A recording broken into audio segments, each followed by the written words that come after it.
You will hear a number of different recordings, and you will have to answer questions on what you hear. There will be time for you to read the instructions and questions, and you will have a chance to check your work. All the recordings will be played once only. The test is in 4 sections. At the end of the test, you will be given 10 minutes to transfer your answers to an answer sheet. Section 1. You will hear a woman calling a local museum about children's art and craft workshops. First, you have some time to look at questions 1 to 5.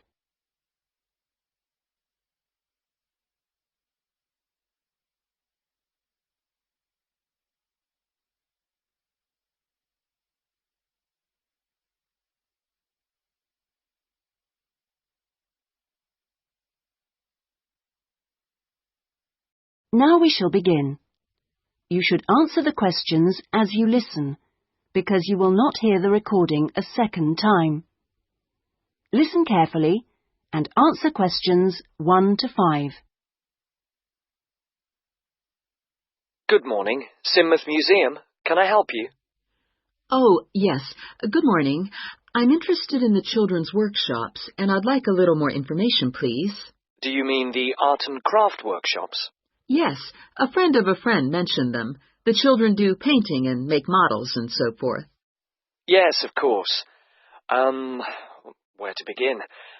First of all, as you probably know, they run every Saturday. Fine. And what about ages?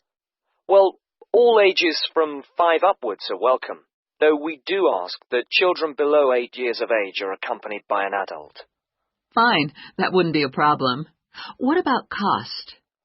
Well, I think you'll find them very reasonable. It's £2.50 a child, with 80 pence off for 2 or more children from the same family. Oh, yes. Very reasonable. And are they held in the main museum? Not exactly. They're nearby.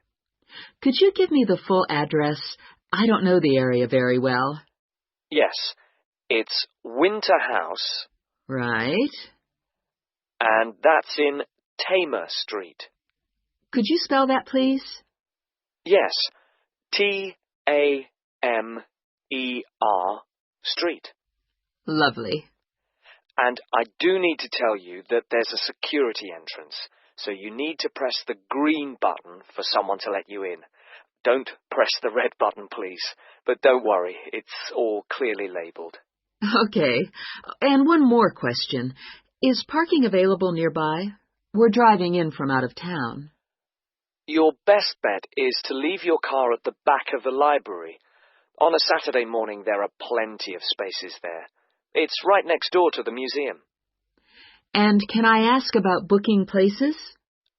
Yes, and I must tell you, you really should book by calling the education department here. Oh, I'm sorry. Should I have rung them instead of the main museum number? No, that's fine this time. Please don't worry. But for future reference, I'll give you the direct number. It's 200-765. Great. I've got that. Before you hear the rest of the conversation, you have some time to look at questions 6 to 10.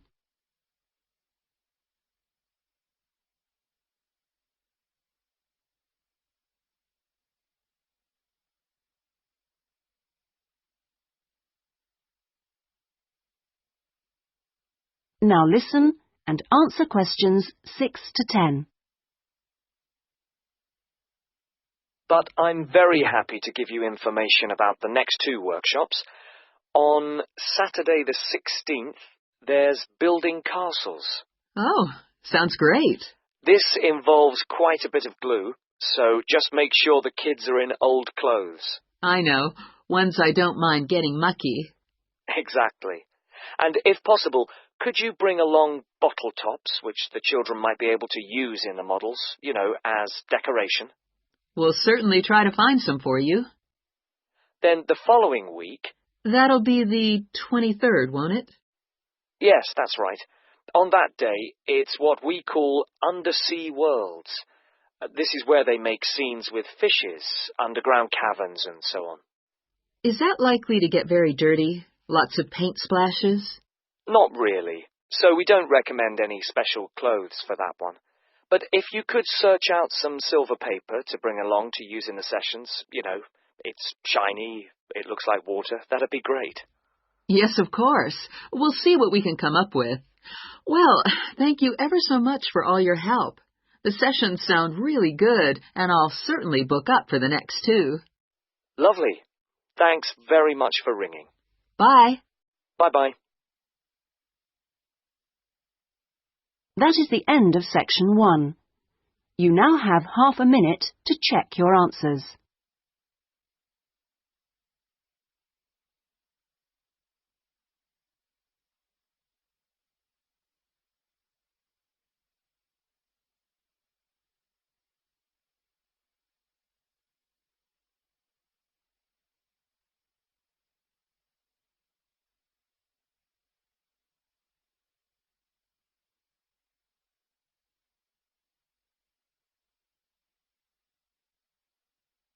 Now turn to section 2.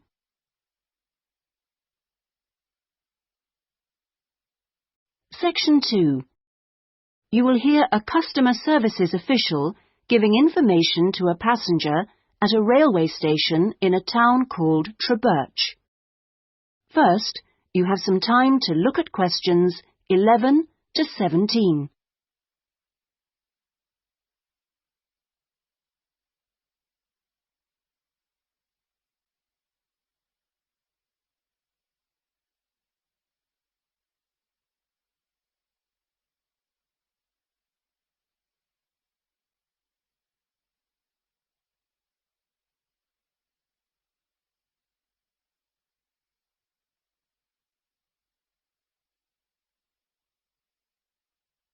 Now listen carefully and answer questions 11 to 17.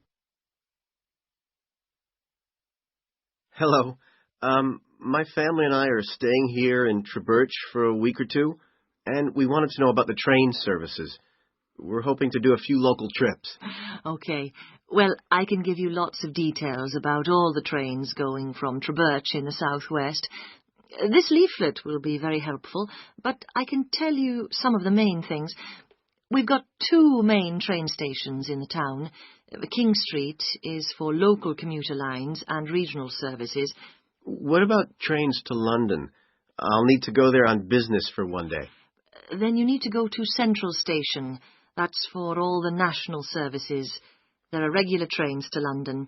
They leave Trebirch every half hour on weekdays and every hour at weekends. It takes about 2 hours, a bit longer on Sundays. You've got a choice of first and second class, and there's a buffet car, though refreshments are included in the cost of a first-class ticket. Ah, right. And have you got any information on different ticket types? Yes, there's a range of ticket prices depending on when you travel and when you buy your ticket. There's a standard open ticket, which doesn't have any restrictions. This can be bought in advance or on the day. You can also get various discounted tickets. A popular one is called the Super Save, and this is okay for travel after 8:45. Then there is the special ticket, which is valid for travel after 10:15. The special tickets are also valid for travel at weekends. The cheapest tickets are called advance, and you have to buy them at least 6 days ahead. Only a certain number are available, and you have to make seat reservations for these. Before you hear the rest of the conversation, you have some time to look at questions 18 to 20.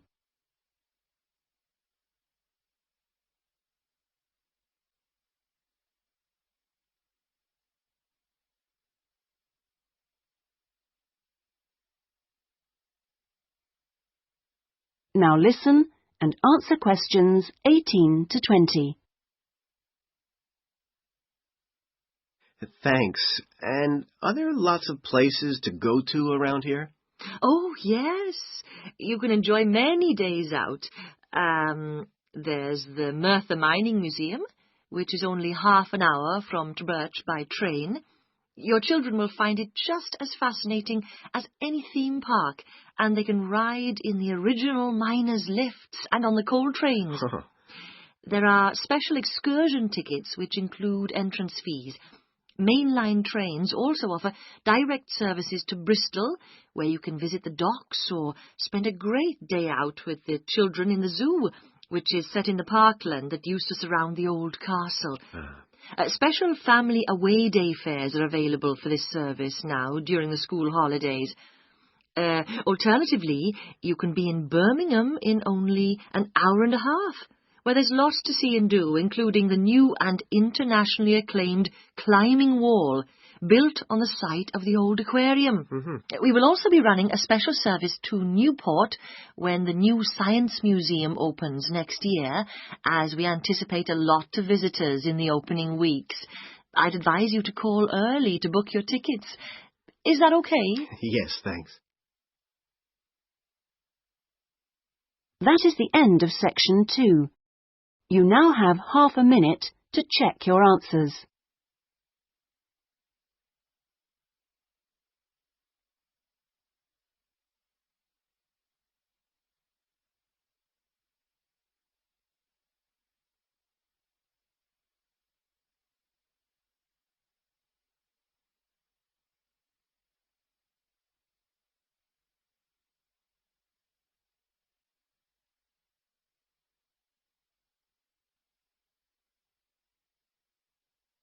Now turn to section 3.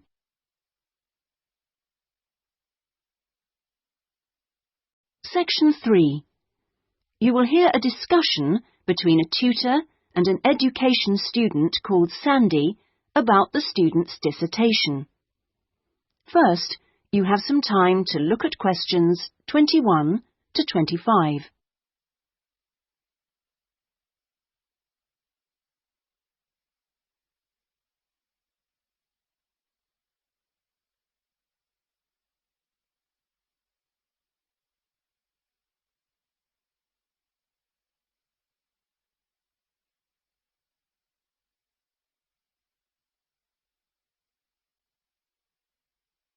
Now listen carefully and answer questions 21 to 25. Hello, Sandy. How have you been getting on with your dissertation? Fine. And I've been working hard on the various action points we agreed on our last tutorial. Do you want to talk me through what you've done? Yeah, sure. Well, we agreed on 3 main targets for me to aim for. The first one was to find out about suitable data analysis software. Yes. And what I decided to do was to look through catalogues specialising in IT. That's a good idea. What did you come up with? I found the names of 2 promising ones. Right. But I also thought it'd be worthwhile talking to a lecturer. Oh, right. Who did you see? Jane Prince. Do you know her? She's in the computer centre? Yes, of course. She's the new head. Yes, well, she was very helpful. Oh, that's good. Did she suggest anything in particular? Yeah, she recommended software called VVAT and said I should book up for a couple of practice sessions using VVAT. Great. I'm sure you'll find them useful. And, of course, the second target was to draw up a survey checklist, which Yes, you emailed me it last week. Have you had a chance to look? Of course. I think it's good. Very much on the right lines. I'd say your first 2 sections are spot on. I wouldn't suggest that you change anything there, but in section 3 you really do need to have questions on teaching experience. Yeah, I was thinking that section looked a bit short. Right. And my third target was do further reading on discipline. Oh, yes. I mentioned a couple of writers, didn't I? Yes, well, I got hold of the Banerjee, and I thought that was excellent, but I'm afraid I didn't manage to get hold of the essays about classroom management. You know, the ones by Simon Erickson. The bookshop said it was out of print, and the library doesn't have a copy. Oh, right. And I'm afraid I've lent my copy to another student. What I suggest you do is try the library again. This time apply for it through the service called Special Loans. Have you done that before? You're entitled to 6 books a year. Yes, no problem. That's what I'll do. So, lots of useful work done. Before you hear the rest of the conversation, you have some time to look at questions 26 to 30.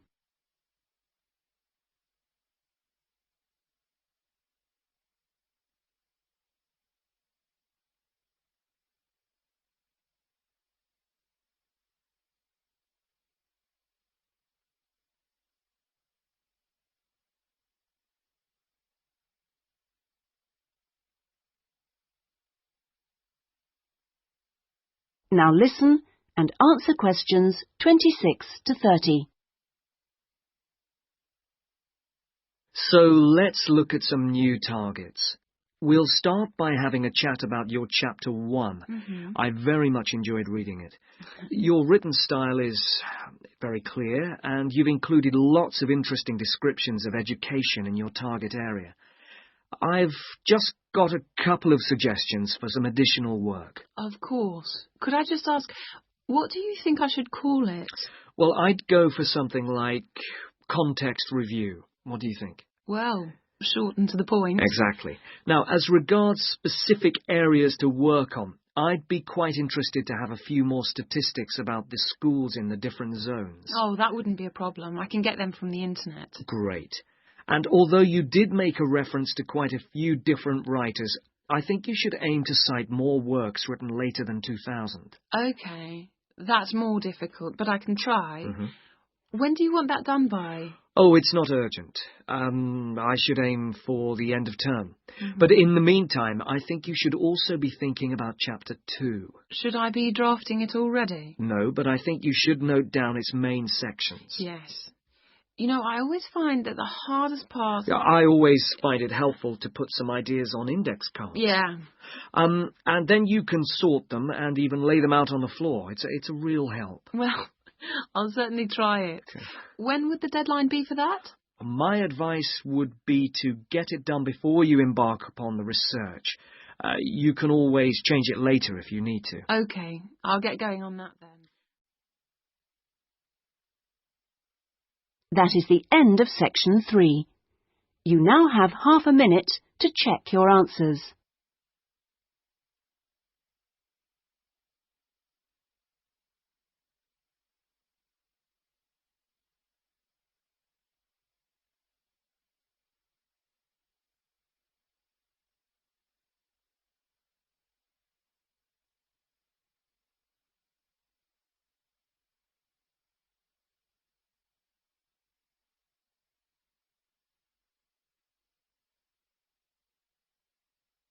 Now turn to Section 4.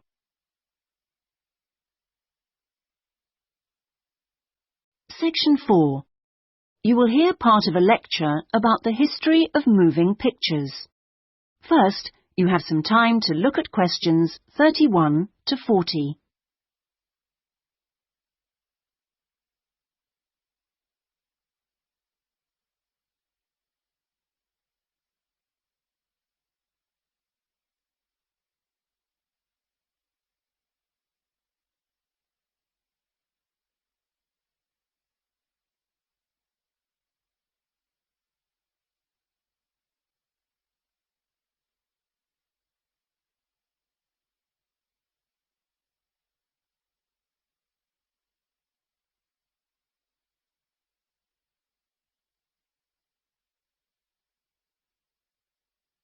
Now listen carefully and answer questions 31 to 40. Many believe that the story first began in America in 1877, when two friends were arguing over whether a horse ever had all 4 feet, or hooves, off the ground when it galloped. To settle the bet, a photographer was asked to photograph a horse galloping, and the bet was settled because you could see that all the hooves were off the ground in some of the photos. What was even more interesting was that if the photos were shown in quick succession, the horse looked like it was running. In other words, moving pictures. The person who became interested in taking the moving pictures to its next step was the famous American inventor Thomas Edison. Actually, he didn't do the work himself, but rather asked a young Scotsman in his employ to design a system, which he did. Now, this young fellow was clever, because the first thing he did was study other systems, primitive as they were, of moving pictures, and then put all the existing technologies together to make the first entire motion picture system. He designed a camera, a projection device, and the film. The system was first shown in New York in 1894 and was really very popular. Apparently, people lined up around the block to see the wonderful new invention. There were, however, a couple of problems with the system. The camera weighed over 200 kilograms, and only one person at a time could see the film. Well now, news of the new system in America traveled fast, and a number of rival European systems started to appear once people had heard about it. The single problem with all the systems was they couldn't really project the film onto a screen, so more than one person could see it. Then, in 1895, 3 systems were all developed, more or less at the same time and independently of each other. I guess the most famous of these was by the Lumière brothers from France, and they called their system the cinematograph, which of course is where the word cinema comes from. There were also 2 brothers in Germany who developed a successful system, and they called it a bioscope. Well, now once the problem of projection had been solved, the next challenge for the inventors was to make the films longer and more interesting. A continuing problem at the time was that the films had a tendency to break when they were being played, a problem which was caused by the tension between the 2 wheels, or reels as they are called, which hold the film. Now, this problem was solved by 2 American brothers. They developed the Lantham loop, which was the simple addition of a 3rd reel between the 2 main reels. And this took all the tension away, with the result that the film stopped snapping.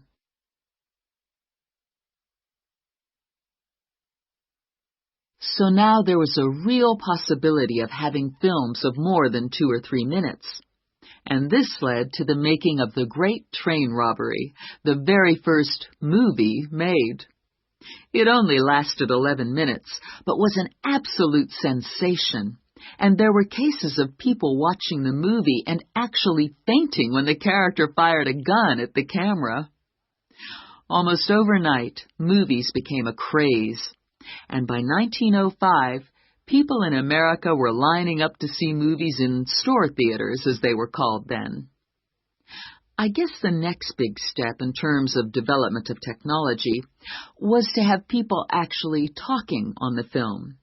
And the first step towards this was in 1926, when sound effects were first used on a film. It wasn't until the following year, however, that the first talkie, as they were called then, was made. This film featured actors speaking only during parts of the film, and was called The Jazz Singer. And it wasn't until 1928 that the first all-talking film was produced, and this was called The Lights of New York. Unfortunately, the sound on this early film was not very good, and I believe they put subtitles on the film. That is, they printed the dialogue along the bottom of the film to compensate for this poor sound quality. Now, with the addition of sound, moving pictures became far more difficult to make. That is the end of section 4. You now have half a minute to check your answers.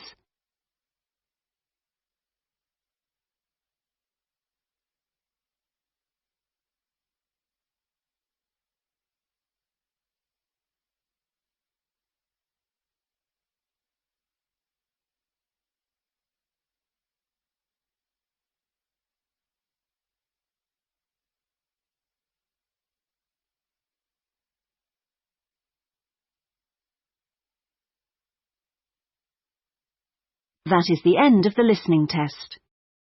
In the IELTS test, you would now have 10 minutes to transfer your answers to the listening answer sheet.